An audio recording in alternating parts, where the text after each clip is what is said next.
Quando a gente fala de dança circular sagrada, a gente vai para Finrod, a gente vai para Benhard Vozin, a gente vai para Gabriele Vozin, tá?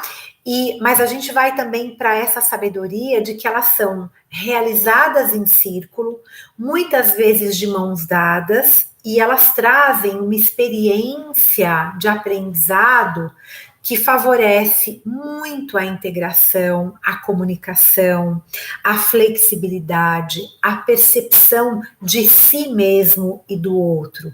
E o contato com essas outras culturas que chegam através das próprias histórias de cada uma das danças, né, das suas expressões na roda da dança, gera para todo mundo que participa no grupo um desafio.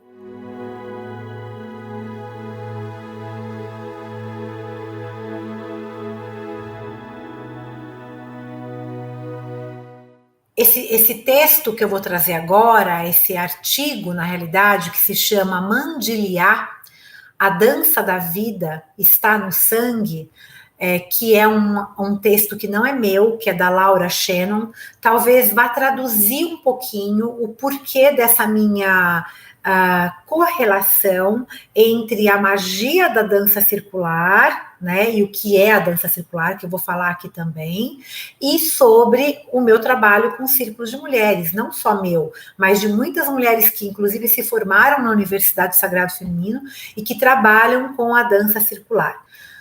Abre aspas, na longa e trágica era na qual a sabedoria feminina teve que ser ocultada em símbolos para sua própria segurança e para a segurança de quem nela acreditava, pode ter sido uma outra forma de experienciar a descida ao submundo e o desaparecimento de Perséfone.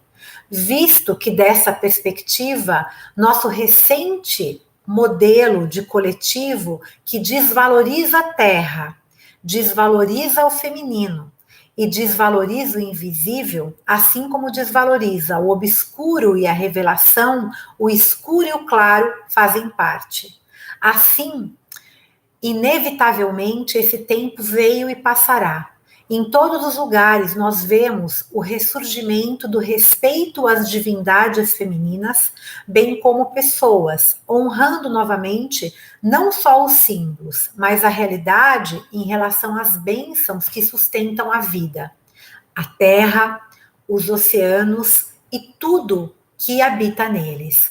A responsabilidade coletiva de cuidar e proteger nosso mundo está aparecendo em todos os lugares como os primeiros brotos da primavera. Nosso ressurgimento é o despertar de Perséfone, o tempo do renascimento, da renovação, um renascimento ou um ressurgimento silencioso das dançarinas dos lenços. Fecha aspas. Esse texto não é meu, é da Laura Shannon, e daqui a pouco vai fazer mais conexão com o que eu trouxe aqui hoje. O que é a dança circular? Vocês sabem o que é a dança circular? Vocês conhecem o movimento de danças circulares sagradas, também conhecido como dança dos povos? A dança circular, a dança em círculo, é a mais antiga forma de celebração comunitária. Além, né, das celebrações, as danças foram, primeiramente, veículos de uma sabedoria secreta que sobreviveu. Sobreviveu ao quê? A mudança de linguagem, a mudança de localização, de região, de nacionalidade por centenas e até milhares de anos. As danças em círculo, elas estão presentes na tradição e cultura dos povos de todo o mundo, tá, gente? Isso é pesquisa na antropologia da dança. São danças, muitas vezes, com performance circular, que de tão antigas têm a sua origem, obviamente, perdida no tempo. Então, em geral, a dança em círculo, ela reflete essa necessidade humana de comunhão social e da simbolização dos ciclos que permeiam a vida. Então, eu estou contando um pouquinho primeiro desse movimento da dança circular. não do movimento contemporâneo, que é a dança circular sagrada ou a dança dos povos, tá? Então, essas danças, elas refletem essa necessidade de comunhão, tá? Então, dessa forma, a gente pode dizer que as danças, elas ocupam o status, né, digamos assim, de mantenedoras da cultura popular. E elas servem de agentes para essa transmissão da cultura, pluralizando, né, as suas potências, digamos assim, terapêuticas, espirituais, pedagógicas, inclusive sócio e muito, né, culturais. Então, o círculo, por si só, ele é inclusivo, né, por natureza. Eu já falei muito isso nas formações de círculos de mulheres. O próprio formato do círculo, quem estuda, né, as formas geométricas sabe disso. Quem estuda psicologia junguiana, o poder das mandalas, sabe disso também, tá? Enfim, então, essa geometria, ela convida, né, inclusive nos povos indígenas, que tem muitas danças em círculo, né, os povos nativos de todas as culturas ancestrais, convida todos a participarem do movimento de uma forma o quê? Íntegra, implantando gradativamente o respeito e ensinando o valor do quê? Das diferenças culturais. Então, claro que dançando sozinho a gente pode ser o que quiser, mas em círculo a gente pode ser o que quisermos todos juntos, porque a roda, o próprio formato circular, ele une e ele acaba transformando o nosso corpo e a nossa mente. Agora, o que é a dança circular? Eu contei um pouquinho. Claro que muito sutilmente, daria aqui milhares de encontros para a gente falar a respeito sobre a dança. Não é a minha especialidade, é a antroposofia da dança, né, ou antropologia da dança, ou estudo mais aprofundado, né? Quando eu fiz faculdade de artes, a minha primeira faculdade, eu me aprofundei um pouco, mas não entrei muito, né, a fundo. Só quando eu fui fazer a dança circular que eu acabei me conectando um pouco mais. Então, agora falando um pouquinho da dança circular na contemporaneidade, tá? Esse movimento que a gente conhece hoje, contemporâneo de danças circulares, chamado também de danças circulares sagradas, de dança dos povos, né, deriva do encontro entre o bailarino, né, e coreógrafo, pesquisador, Bernhard Vosin, e a comunidade de Findhorn, né, em 1976, isso aconteceu, tá? Então, as danças circulares, aqui na Inglaterra, elas foram introduzidas por Bernhard, que é um professor de dança, que dedicou muitos anos da sua vida a coletar danças de todo o mundo. Em 76, o que aconteceu? Bernhard, ele deu um primeiro treinamento de danças em Findhorn, tá? Uma comunidade espiritualista, no noroeste da Escócia. E de Findhorn, o que aconteceu? Esse trabalho se espalhou pelo mundo todo. Então, as danças circulares, elas englobam, né, no seu movimento, as danças étnicas, né, que remontam a cultura de um determinado povo e simbolizam a expressão musical, a expressão corporal, a expressão espiritual. As danças folclóricas dos povos, dançadas na maioria das vezes com passos originais, tá? Isso é, aqueles passos que continuam e foram sendo usados pelo povo daquela região, tá? E as músicas, muitas vezes, são coreografadas recentemente, que são conhecidas como contemporâneas. Então, esse movimento tem as danças da paz universal também. Só para vocês entenderem, quando a gente fala de dança circular sagrada, a gente vai para Findhorn, a gente vai para Bernhard Vosin, a gente vai para Gabriele Vosin, tá?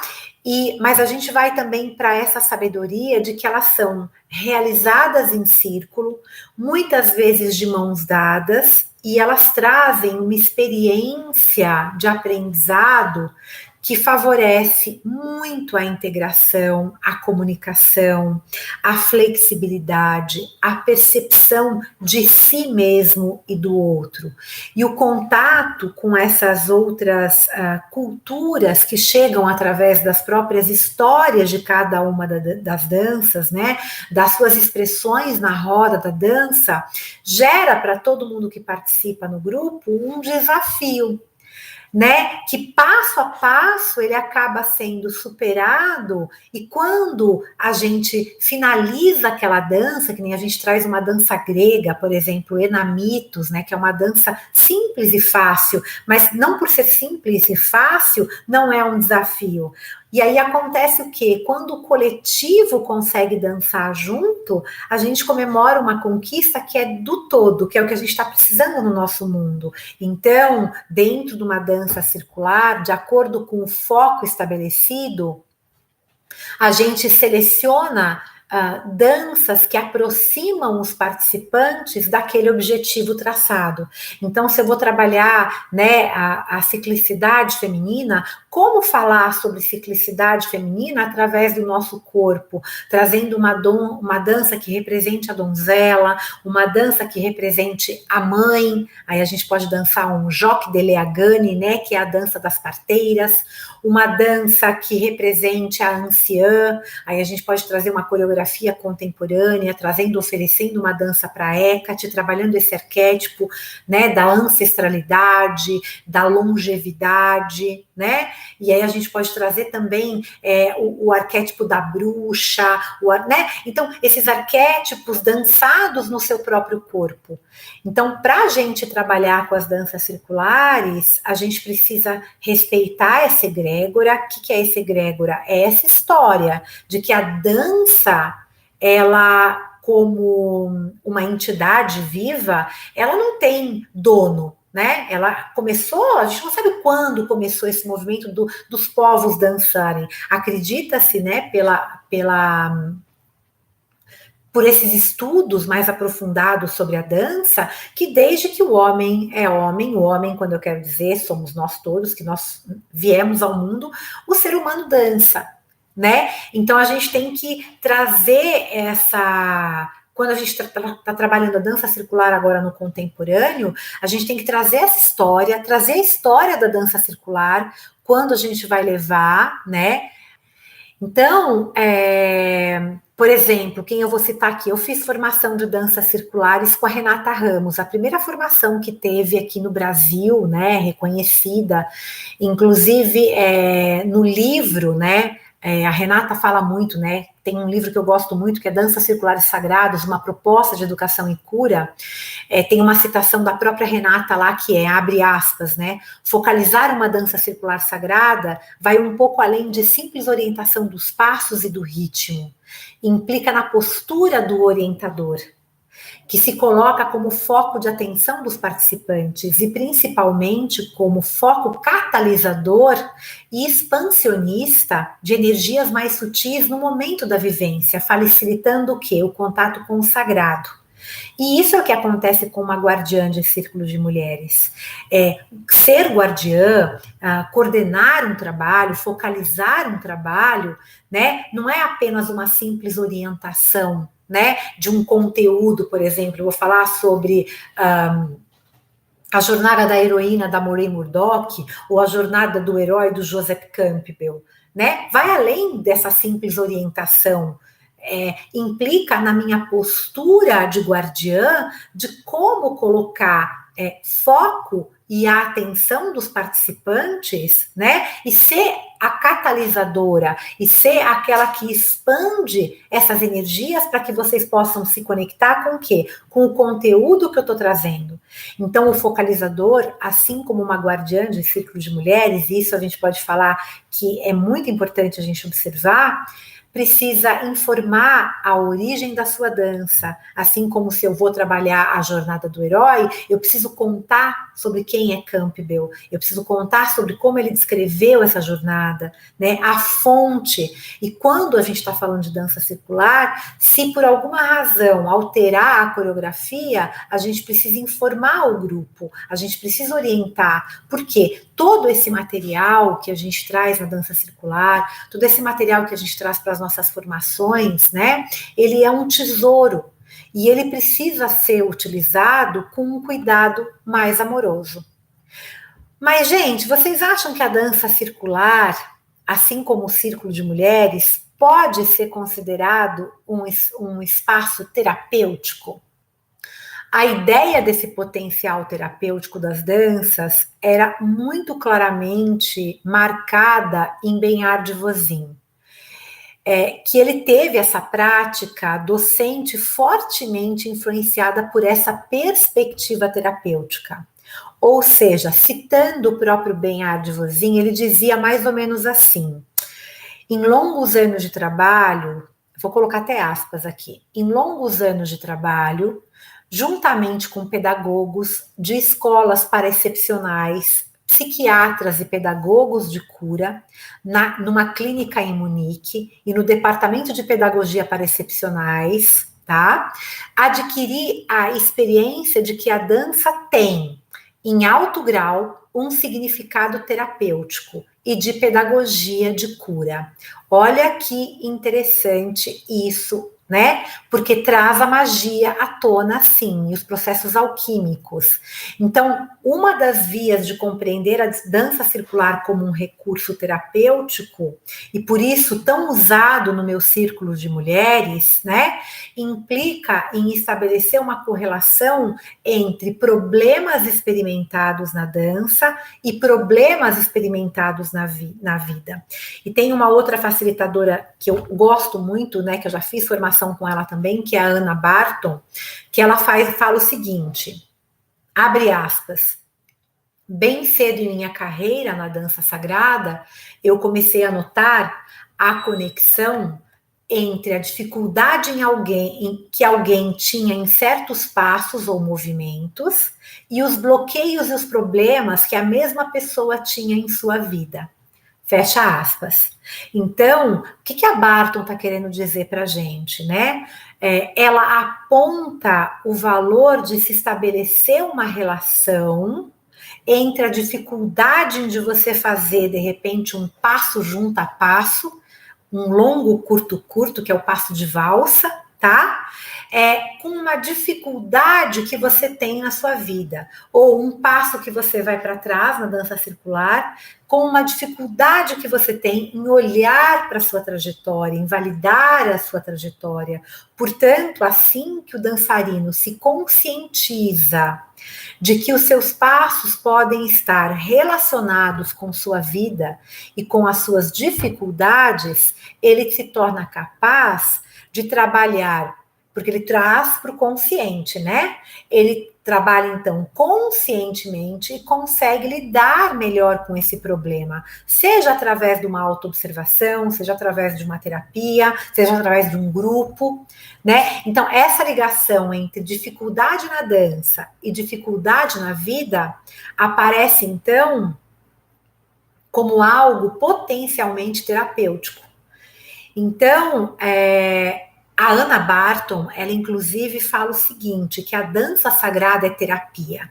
Essa é uma fala dela. E ela, inclusive, ela tem uma frase dela, que está num livro que eu gosto muito, em que ela fala que a dança sagrada pode nos ajudar a nos transformar naquilo que nós gostaríamos de ser e a conhecer quem realmente nós somos. Ao suavemente a gente remover os bloqueios e os condicionamentos que podem estar conosco há muito tempo, e no apoio amoroso e compreensivo de um curso, por exemplo, de dança sagrada, a gente pode nos permitir sermos vulneráveis para expressar o quê? As nossas emoções, que até agora nós empurramos para onde? Para o fundo do nosso interior. E emoções, então, que podem ser invocadas através de que elemento terapêutico? a dança circular. O clima, né, do grupo, a emoção que surge é algo muito importante para se observar o terapêutico, mas não significa que o facilitador, o focalizador, tenha por si só uma obrigação de cura, ou de se preocupar com aquele processo individual.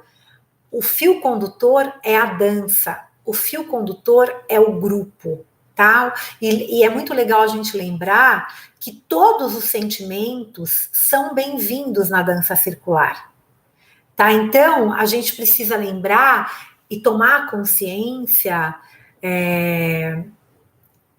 a tomada de consciência, a explicitação, né, e o exercício de sentimentos tidos como destoantes e inapropriados ou ruins, como, por exemplo, a raiva, o ódio, a violência, entre outros, eles fazem parte da condição humana.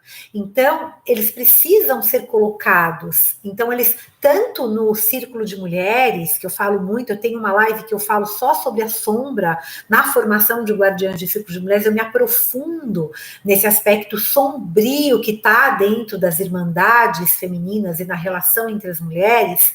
A gente precisa trazer à tona, porque terapêutico não é você esconder, né? Então é muito interessante, porque quando a gente privilegia, né, os textos, né, fundadores desse movimento das danças circulares no Brasil, os trabalhos que envolvem, por exemplo, a Renata, né, entre eles a danças circulares sagradas, uma proposta de educação e cura. A gente tem relatos interessantes sobre o potencial terapêutico das danças circulares. Tem uma psicóloga que eu gosto muito, que é a Maris Gabriel, que ela fala da sua experiência com a dança circular na cidade de Assis, né? Então ela traz muitos testemunhos que instiga a nós, né? E instiga também as pessoas que participaram, né, regularmente desses grupos, e uma curiosa amostra de desenhos, né, da figura humana feitos antes e depois de um ano de prática mensal.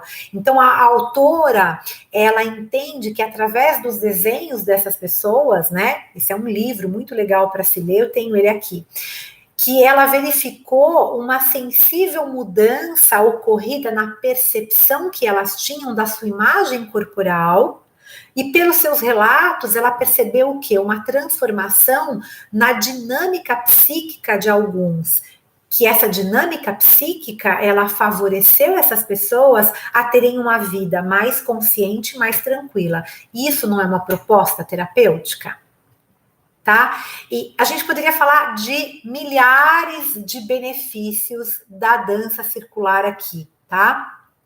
Como, por exemplo, quando a gente entra numa dança circular, a gente vai rever os nossos próprios passos, a gente vai entrar em contato com o nosso esquema corporal, a gente vai olhar para as nossas facilidades e dificuldades, para as nossas reações e postura diante do novo desafio e da nova forma de se relacionar com esse círculo. Isso também acontece com o círculo de mulheres.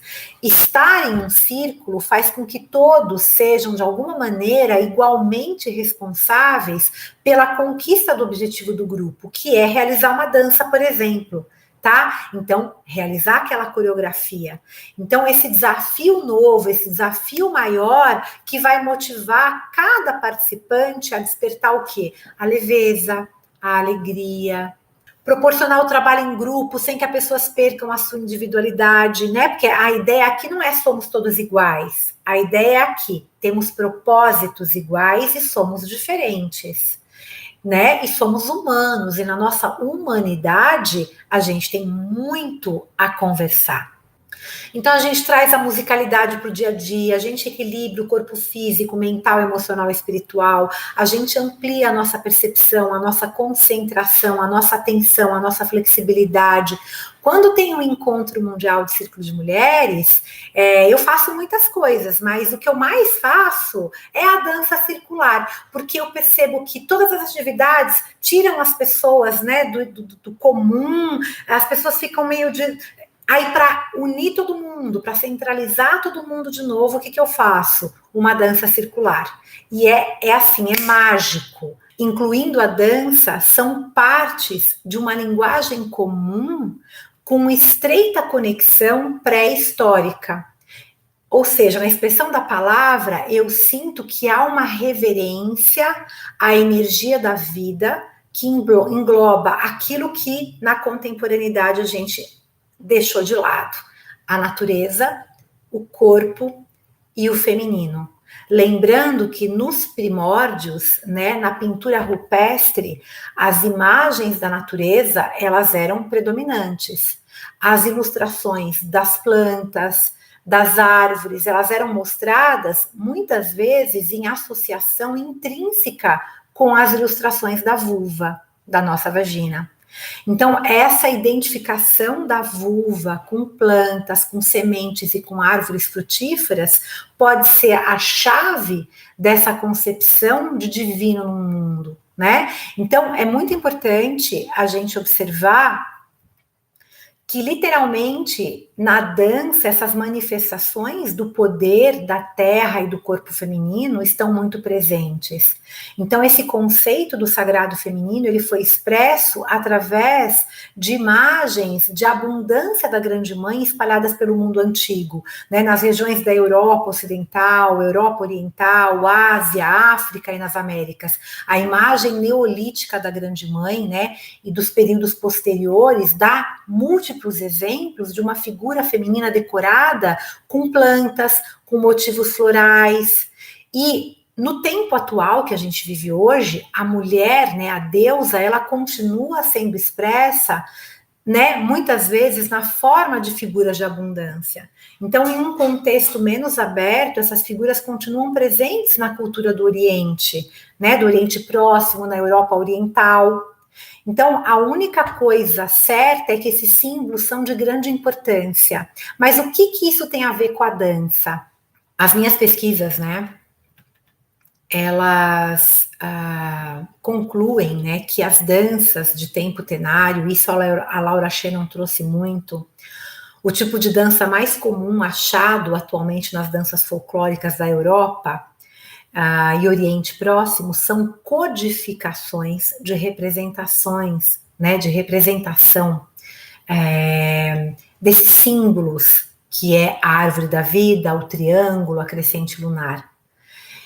E olha que interessante, a árvore da vida, ela geralmente é representada com um tronco e 2 galhos simétricos. A dança de tempo tenário tem uma progressão em uma direção de tempo primária no tronco e depois ela repete algo em tempos binários e ternários, como os galhos simétricos. Então, se a gente comparar a árvore da vida como símbolo da grande deusa e a presença, essa popularidade dessas danças que ainda a gente encontra vivo hoje, a gente vai estabelecer uma relação e uma conexão entre os símbolos e ambas. Então, a arte visual e a dança podem indicar que a dança de tempo ternário tem milhões e milhões de anos.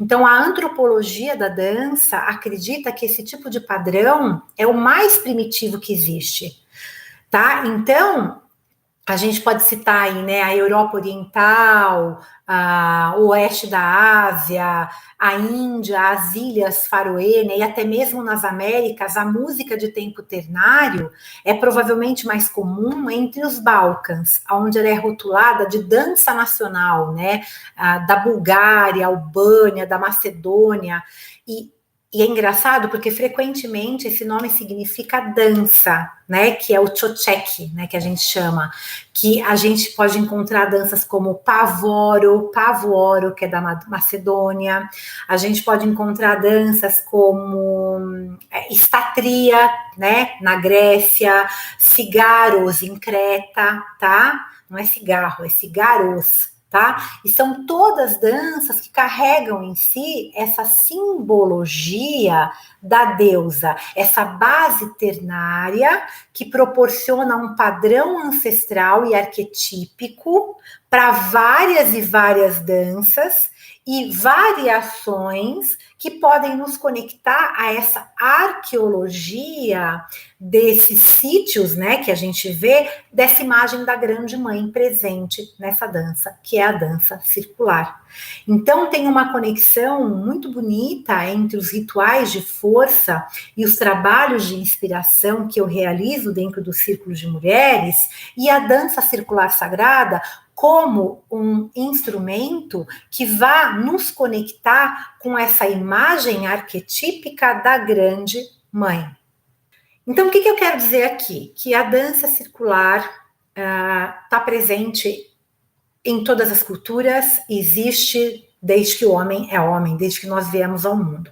A dança circular sagrada, dança dos povos, danças da paz universal são movimentos contemporâneos que trazem danças folclóricas e trazem também passos de danças folclóricas de algum lugar do mundo, coreografadas em músicas contemporâneas, mas que carregam em si aquela coreografia. E esse elemento, esse instrumento biopsico é extremamente terapêutico para ser usado em um círculo de mulheres. E ele reflete em si a importância do que é um trabalho em círculos de mulheres, que eu falei há pouco, tá? Que é a gente poder olhar para o círculo e perceber que o fio condutor é o conteúdo que a gente vai trabalhar, e não o individual, né? É a gente despertar a leveza, a gente despertar a alegria, a gente desenvolver o apoio mútuo, a integração, a sororidade, a cooperação, é a gente favorecer o autoconhecimento, a autocura do nosso corpo físico, emocional, espiritual e mental, é a gente trazer o ritmo para a nossa vida diária, é a gente equilibrar, né, e ampliar a nossa percepção, a nossa concentração, a nossa atenção, a nossa flexibilidade, e a gente, obviamente, lidar melhor com o quê? Com o estresse, a gente lidar melhor com a depressão, tá? Então, quando a gente está numa dança circular ou num círculo de mulheres, em contato, né, com o movimento, com o espelhamento, né, com as dificuldades, a gente vai se relacionar melhor com o indivíduo, vai se relacionar melhor com o grupo, né? Então é importante a gente se responsabilizar por essa conquista, mas também validar esse movimento como o movimento de danças circulares como um movimento terapêutico.